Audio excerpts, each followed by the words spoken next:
तो चलिए अब चौथा नंबर का सवाल देखते हैं। चौथा नंबर का सवाल क्या कह रहा है, HCF 306 657 बराबर 9 दिया है। क्या दिया है, HCF 306 और 657 का HCF कितना दिया है, 9 दिया है। उसके बाद LCM 306 और 657 ज्ञात करना है। मतलब क्या कह रहा है ज्ञात करने के लिए, LCM कह रहा है ज्ञात करने के लिए। HCF बराबर कितना दिया गया है, HCF बराबर 9 दिया गया है और LCM ज्ञात करने के लिए बोल रहा है, ठीक ना। तो चलिए अब LCM ज्ञात करते हैं। कैसे ज्ञात करेंगे वो सब अभी समझा देते हैं कैसे निकालना है। तो HCF कितना दिया है, HCF बराबर कितना दिया है, 9 दिया है, ठीक। LCM कितना दिया है, LCM बराबर वाट, ठीक ना। LCM बराबर वाट, मतलब LCM निकालना है, ठीक ना। तो इसका एक फॉर्मूला लिखाए थे आप सभी को, दो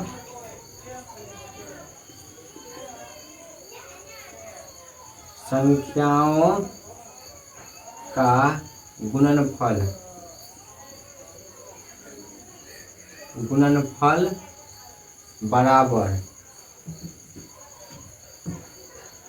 बराबर क्या लिखाए थे, HCF गुना LCM, HCF गुना LCM, ठीक ना। यही लिखाए थे। तो इसी पर जो है ना यह सवाल अभी बनने वाला है, ठीक ना। तो चलिए देखते हैं कैसे बनेगा।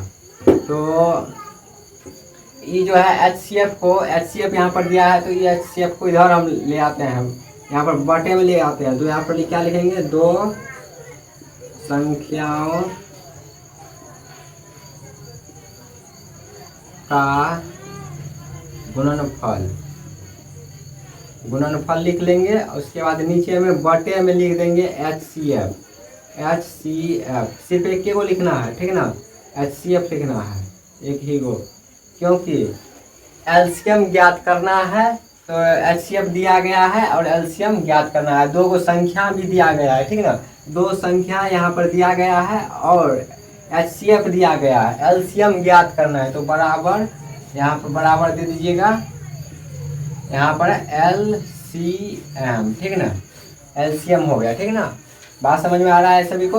दो संख्याओं का गुणनफल यह एक सूत्र था, इसको हम बटे में ले आए। बटे में इसलिए लेकर आए हैं क्योंकि इसका मान दिया गया है। अगर LCM का मान दिया रहता है, HCF का था निकालने के लिए, तो उसको इस तरह से लिखते हैं, HCF को हटाकर यहाँ पर LCM लिख देते हैं, LCM लिख देते, ठीक ना। लेकिन अभी किस चीज़ का मान दिया गया है, HCF का मान दिया गया। तो HCF का मान जब दिया गया तो HCF नीचे में लिखेंगे क्योंकि उससे हटाना है। तो चलिए अब अगला प्रोसेस देखते हैं क्या करना है।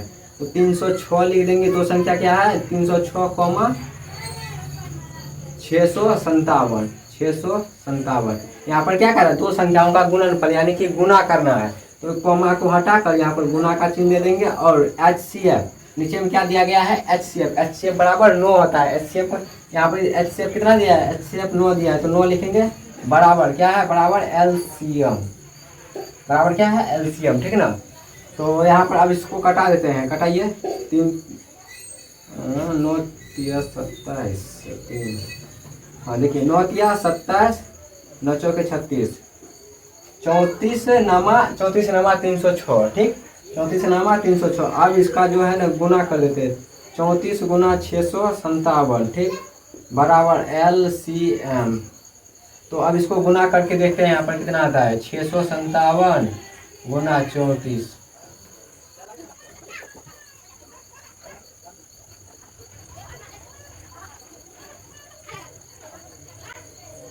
22,338 आया। इसका कितना आंसर आया, LCM बराबर कितना होगा, 22,338। क्या हो गया, LCM। आप या तो इसको ऐसे भी लिख सकते हैं, LCM बराबर 22,338, ठीक ना। आप सभी को बात समझ में आ गया कि कैसे बना। तो अगर आप सभी का यह डाउट क्लियर नहीं हुआ है तो हम फिर से आप सभी का डाउट क्लियर करना चाहेंगे। तो HCF कितना दिया है, HCF 9 दिया है। क्या कह रहा है ज्ञात करने के लिए, LCM ज्ञात करने के लिए कह रहा है, ठीक। उसके बाद क्या कह रहा है, एक फार्मूला लिखाए थे आप सभी को, दो संख्याओं का गुणनफल बराबर क्या होता है, HCF गुना LCM, ठीक है ना। उसके बाद वही फार्मूला को लिख दिए, जो यहाँ पर ज्ञात करने के लिए बोलेगा, ठीक ना। जैसे एलसीएम बोलेगा तो एलसीएम नीचे में लिखना है, अगर एचसीएफ बोलेगा तो एचसीएफ नीचे में लिखना है, ठीक ना। तो एचसीएफ दिया हुआ है तो एचसीएफ लिख दिए, क्योंकि एलसीएम बोला निकालने के लिए, एलसीएम बराबर के वो साइड लिख दिए थे। और उसके बाद दो संख्या क्या क्या था, 306 और 657, 306 और 657। अब यहाँ पर कॉमा है, यहाँ पर गुना इसलिए दिए थे क्योंकि यहाँ पर क्या कह रहा था, गुणनफल कह रहा था, ठीक है ना। तो फिर नीचे में क्या दिए थे, 9, 9 कहाँ से आया, 9 एचसीएफ है, 9 लिख दिए। अब दोनों को कटा दिए, जो कट रहा था यहाँ पर 306 जो कटा है, किस अंक से कटा है, 9 से। 9 या 27, 9 चौके 36, आप गुना कर लीजिएगा, 34 नमक 306 होता है, ठीक ना। उसके बाद एलसीएम लिख दिए, 34 गुना 657 के तो कितना आया, 22,338। फिर यहाँ पर एलसीएम या तो आप इसको ऐसे लिख सकते हैं, नहीं तो यही आंसर होगा, ठीक ना। आप सभी को बात समझ में आ गया। अब 5वां नंबर का सवाल देखते हैं।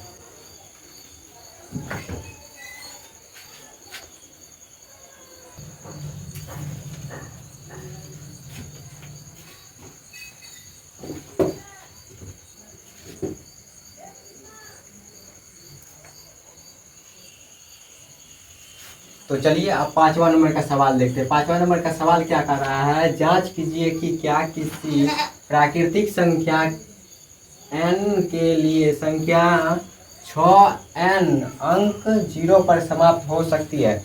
इसमें या तो बनाने वाला नहीं है या सिर्फ समझाने वाला सवाल है कि क्या कर रहा है, जांच कीजिए कि कोई भी प्राकृतिक संख्या n जो है 6n पर 0 हो सकता है। तो यह बिल्कुल सा इसका आंसर होगा, नहीं हो सकता है, क्योंकि जो जब 6 का कितना होगा खंडन जब कीजिएगा, 6n का जो आप खंडन कीजिएगा तो 2 गुना 3 आएगा, ठीक, 3n आएगा, ठीक।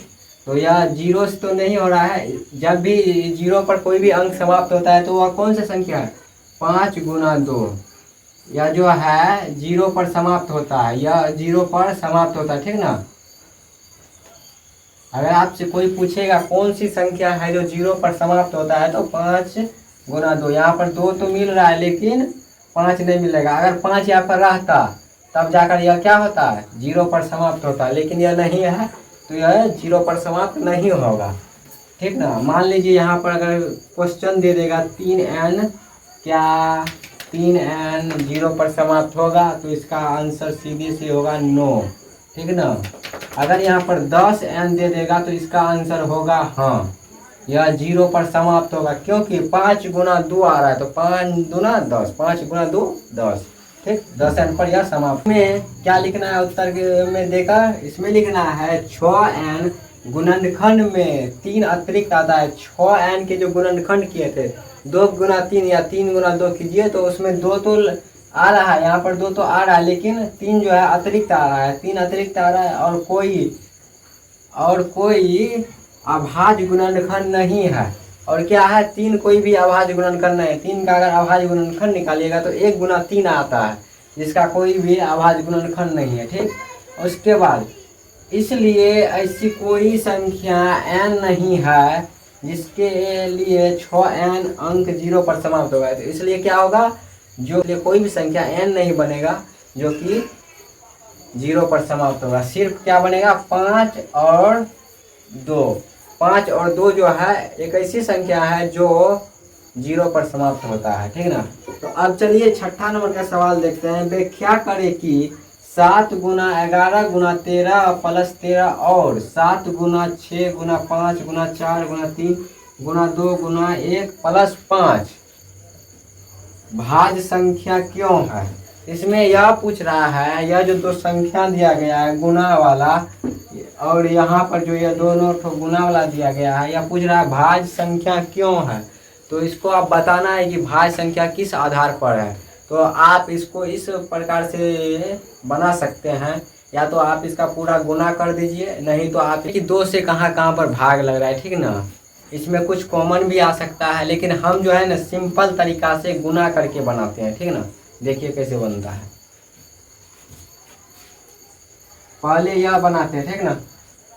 तो क्या है, 7 गुना 11 गुना 13 प्लस 13 है, तो 7 गुना 11 कितना हुआ, 77 गुना, यहाँ पर 2 तो 13 13 ये कॉमन ले लेते हैं पहले, कॉमन भी लेना चाहिए ना।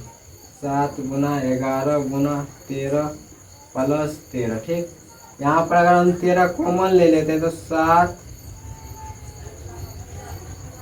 गुना 11 गुना 1 प्लस 1, ठीक। 13 कॉमन लिए हैं, 7 गुना 11, तो 1 का वैल्यू नहीं होता है तो प्लस में 1 आ जाएगा, ठीक। अब यहाँ पर फिर से 13 लिख देते हैं, तो 7 गुना 11 कितना हुआ 77, 77 प्लस में 1 है, ठीक। 77 1 कितना होता है 13 गुना 78 कर दीजिए, कितना होगा 13 गुना 78, 13 गुना 78, 78 गुना 13,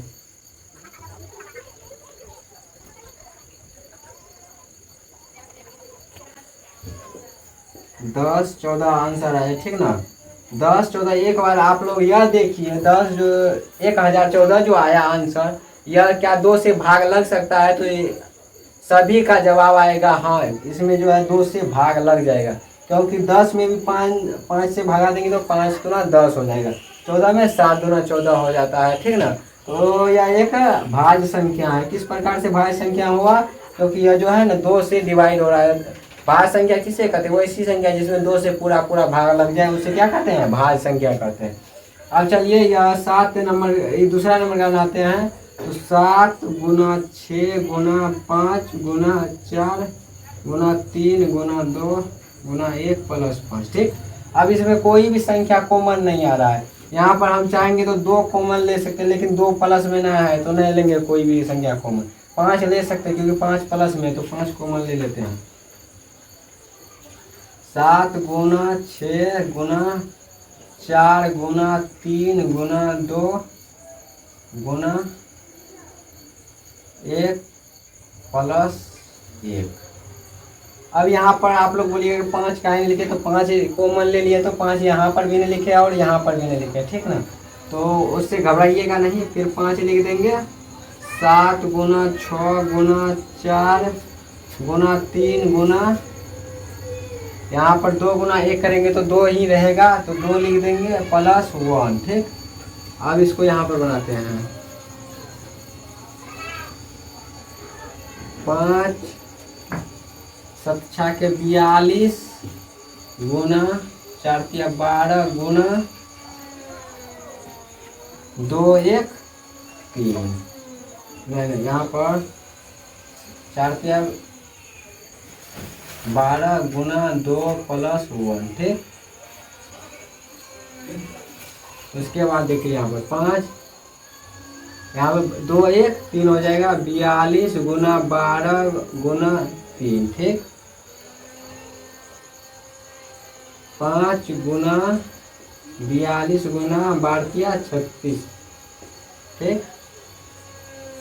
अब यहाँ पर देखिए 42 गुना 13 करना है, यहाँ पर क्या करना है 42 गुना 36 करना है। क्या करना है 42 गुना 36, अब करते हैं 42 गुना 36।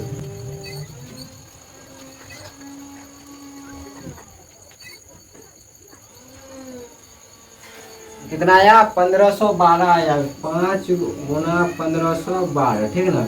इन दोनों को जो गुना किए 42 गुना 36 किए तो कितना आया 1512। अब 1512 गुना 5 करते हैं, 1512 गुना 5,